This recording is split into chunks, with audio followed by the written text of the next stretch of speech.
Working sections. Just working sections. Working sections. Hey guys, it is Cece. I am C My Curls. As you see, I'm protective styling. Like, I just needed to go ahead and just put my hair away because I told myself I need a protective style as much as possible for my transitioning to go smoothly. If you wonder what I'm talking about, go check out my, not only my hair growth update, but my original video telling you guys about my hair damage. Today, I'm going to be talking to the girls who are also dealing with hair damage, but they're dealing with like the real stuff. Like, I have color damage, but I'm talking about when your texture is either completely changed, completely damaged, you got heat damage, or you're deciding to cut off the relaxer. I'm talking to all the girls who are transitioning from straight ends to curly ends.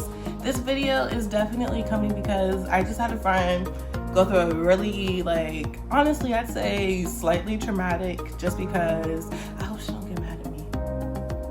But let's just say she's finding herself, and I'm not gonna tell her business, but she's finding herself in a position where she's been curly her whole life, and now she has to transition her hair from damaged to back to natural, healthy, curly.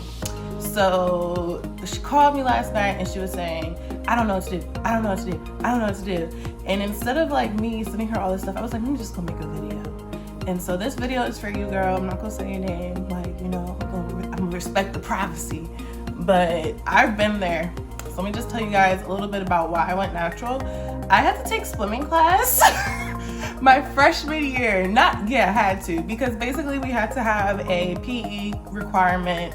And the way my situation was set up, I was not able to apply for classes that's for the following semester until after all the classes were picked through. As a freshman, you already get last pickings to classes. But on top of that, I went after all the other freshmen went because I had a hold on my account because my parents were moving, all this drama. So I got stuck with either walk and jog. I got asthma. If you have, if you're a true asthmatic, you know, jogging just has a way of triggering itself if it's not trained right. And I was like, yeah, I'm not doing that. I'm not about to put myself through that torture. So I took swimming class. Yeah, 3 days a week. And I still had not only colored ends, but relaxed color ends. I was all up into that creamy crack. Like, I was like, I don't care if you're natural. I like my hair. My hair is still long. And my hair probably, I told you guys, I've never been able to grow my hair past my shoulders. That's why I'm on this hair growth journey now.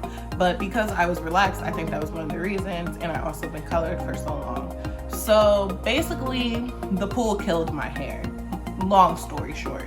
I went to go get my regular, relaxer, and the girl was like, I'm not comfortable putting this in your hair. Your ends are being eaten. Like, they look like they're breaking off. I was like, oh yeah, I do take swimming class. She said, yeah, the chlorine's eating your hair. She's like, especially where it's colored, but it's actually your entire hair. And I'm just like, so what you telling me is this relaxer stuff doesn't work all the time. So long story short, that made me want to go natural. I was just like, you know what? Let me just see what these girls are talking about. Let me just start transitioning my hair. So at that point, I either got one last relaxer that one time, or I think that was my last time ever, even talking about getting a relaxer, and I didn't do it. I just told her to straighten it and trim it and cut it and do what she had to do. So that was probably, I want to say springtime. I don't know the year. I was a freshman. I was about to turn 19. So what I did throughout that summer, before my hair got to a length where I could actually start dealing with it, I grew it out. So I had to go from literally straight ends to what you guys see now today. So I'm here to share my tips with you guys. It's a very agitating experience. Don't get me wrong, you're gonna be pissed off, you're not gonna be comfortable all the time, but it's gonna be worth it in the long run, and you're going to feel better in the long run. I wasn't sure if I was scared to see what my texture would look like. I wasn't sure if I was gonna like my actual curly hair. And it's probably one of the best things I could have ever done for myself, because it not only taught me how to fall in love with myself, but I fell even more in love with my hair. So I got some tips. My computer's right here if y'all see me looking at it. So let's go ahead and get into the first tip. So I personally suggest, especially if you kind of have a feeling that you're going to be in a type 4 category, do not transition for longer than a year unless you have a lot of patience. Like, I mean a lot. Like, one, you're not tender-headed, because that's part of the reason why I couldn't do it. Because at a certain point, you will be battling with two different textures on your hair. And the detangling is crazy. Like, it's probably, I'm like having chills thinking about it. It hurts so bad. So honestly, I could only go up to 9 months before I just cut off all my straight ends. And and you guys know I'm tender-headed. So don't go longer than a year if you know your hair is either super thick like mine, or you're gonna have tight texture, type 4, like, especially if you're type 4, tightly textured, I don't suggest going longer than a year unless you're ready, okay? So my next tip is, if you still mainly have one texture, so like, as I was telling you guys, those first 3 months, you couldn't really tell that I was transitioning because all you could see really was my straight hair. Still maintain that routine for as long as possible. So if your hair is mainly one texture still, stick to that same routine. As long as it's stylist approved to be like, that's a good routine. If they think that you should do something else, listen to that stylist, because obviously you went wrong somewhere. But if your routine is a good routine, stick to that routine as long as you can. I was still wearing my hair straight throughout most of the summer that I was beginning my transition journey. I would do Bantu knots to get loose waves like you guys still see me do. I learned all that when my hair was straight. So I suggest doing that for as long as possible, because trust me, it's gonna save you time, because once it starts getting hard, you gotta change your methods completely.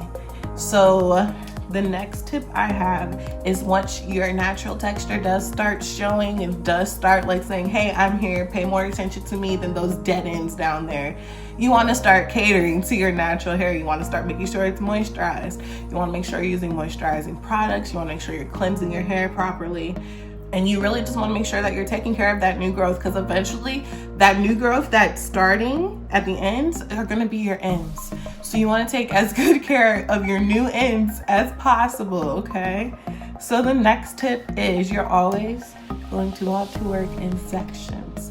As I was saying, the longer your hair starts to grow, the harder detangling will be.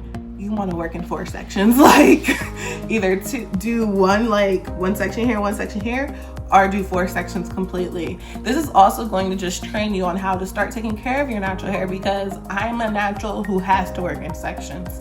As I say all the time, I'm tender-headed like a mug. Okay, if I don't work in sections, 1, it takes forever because of how much hair I have, and 2, it's torture, and 3, you end up using too much product if you haven't peeped that, okay?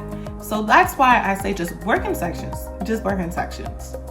Work in sections. All right, so once you're getting to the point where your two textures are battling each other and both look like trash, you can't hold a style for long, there is one style that you can start doing. You can start trying out a twist and curl. If you want to see suggestions on how to do a twist and curl, please leave it in the comments below, and I would love to do that video for you, but you gotta request it. So put twist and curl in the comments. But basically what a twist and curl is, you'll be able to twist your new texture, your curly hair, and then for the ends that are straight, you want to do a perm rod at the end. So that way your straight ends will be getting kind of a mimicked curl as the twist is going to give to your natural curly hair. I hope that makes sense. Like I said, if you want more information, go ahead and leave it in the comments. But you're gonna want to, after like finding some styles that you can wear both textures with, you're gonna want a protective style, honestly, because as I was saying, it gets hard to deal with, it gets hard to manage, and protective styling is just going to be the quickest way for your hair to grow, so that that process doesn't take too long, and it's just going to be nicer to you. Because once you big chop, honey, you're on to the next battle, and that's figuring out how to do your hair if it's your first time having natural hair. And that, it's a fun battle, but it's a battle. So take as many breaks as you can. Try those wigs, try those headband wigs while your edges are easy to lay. Like, do all those experimental styles, because also when you do become when your hair is fully transitioned to natural again, you're gonna need breaks. You're gonna need protective styles. Help us not be in our hair so much, because the more we manipulate our hair, the more prone to breakage we are. So you're gonna want to find protective styles for those moments where you're like, all right, I need to put my hair away, like it needs to be left alone so that it doesn't break off. And you'll already know what styles you like because you experimented so much while you were transitioning. Like when I was transitioning, that's how I fell in love with crochet braids. I did so many crochet braid styles, it's not even funny. Like I've been doing crochet braids for years. I also fell in love with these types of hairstyles, jumbo twists, box braids. There's so many. And I don't do wigs, but I envy people who wear wigs, because if I knew how to slay a wig, I would be slapping one on right now, and I would not know how to act, okay? So do all those fun styles, experiment. And so my last big suggestion, like after I give my bonus tip, but my last big suggestion is to actually gradually start cutting off those straight ends as much as you can, just to help make that process easier. Because the hardest part for me was my hair has always been right here, right? So my hair has always shaped my face. It had always shaped my face growing up. So even when you're fully transitioning and got a length that you like, our natural hair shrinks. It shrinks. It's no longer gonna hang around your face. So you're gonna want to start cutting your hair, seeing your hair shorter, start getting used to how your face looks without so much hair in it. Because trust me, you're gonna go through that moment when you do first big chop and you're just like, oh man, I look like a boy. And that's okay. Like I'm pretty sure all natural hair girls went through it. My mom flipped out when I cut my hair. She flipped out. She was like, it's so short. My hair started right here. And like if I pulled down one of those pieces, it's probably like right here now. So that's what I'm saying, like it's all a growing lesson. But even with how long my hair is today, if I let it shrink all the way, it will go right here. So you want to start just cutting off those ends as much as possible. Get used to having shorter cuts, shorter looks, because your face is beautiful, okay, honey? Like our hair is our accessory, but you have to love yourself. You have to love your face. And that's part of the reason why I said transitioning was such a big thing for me, because it really taught me that I was beautiful. Like I was like, wow, I really am pretty. I don't need hair. Like even though my hair makes me like, I don't know how to act with my hair done, like, but even without my hair, I'm still bad, okay? With or without. So my last bonus tip is just be nice to yourself during this process. You're gonna be frustrated, you're gonna be pissed off. And if you were put into the position that my friend was put in, you're probably really upset because it's just like this was not supposed to happen. So I really just hope this video helped you guys and helped my girls who are going through a transitioning journey. Like I said, I am currently transitioning, but I'm not transitioning from straight ends. I'm transitioning from color damage ends, which means I still have most of my curl, but my hair is breaking. Like I haven't been retaining length for a few years. So that's what I'm doing right now. But I am following like most of my tips. I'm doing protective styles as much as possible, and I'm cutting until all that color is gone. And then I'll be like, yes, bring me the length, bring it to me. But I've also been able to retain some length in this process. So yeah, if you want to see how I'm doing that, go check out my hair growth update. Yeah, one of those. It's linked above, okay? Click that. Make sure you subscribe to my channel. And I am proud to announce the moment we all been waiting for. My Sims channel is live. It's up, and our first video will be up on Sunday.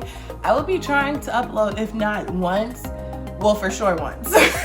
I'll be trying to upload on that channel, if not once, then twice a week, Sundays and Wednesdays. But always expect a video on Wednesday. I will definitely be updating on Wednesday. But my first video on my Sims channel will be up this Sunday. Please go subscribe. You ready for the name? See My Sims. Ha! Ha! I just figured, let's just make it a brand. So yes, go subscribe to my channel, See My Sims, with a Z. You gotta have the Z. And I will check you guys in my next video. Please make sure you subscribe to both channels, okay? And there's already a video that should be up there for the premiere. Go ahead and give that video a like. It will be live on Sunday, and I can't wait to see how you guys just feel about the channel. I'm so excited. I've been talking about wanting to do Sims videos forever, and I finally have the equipment to get started. So yeah, I will catch you guys in my next video, and please remember, stay blessed. Bye y'all.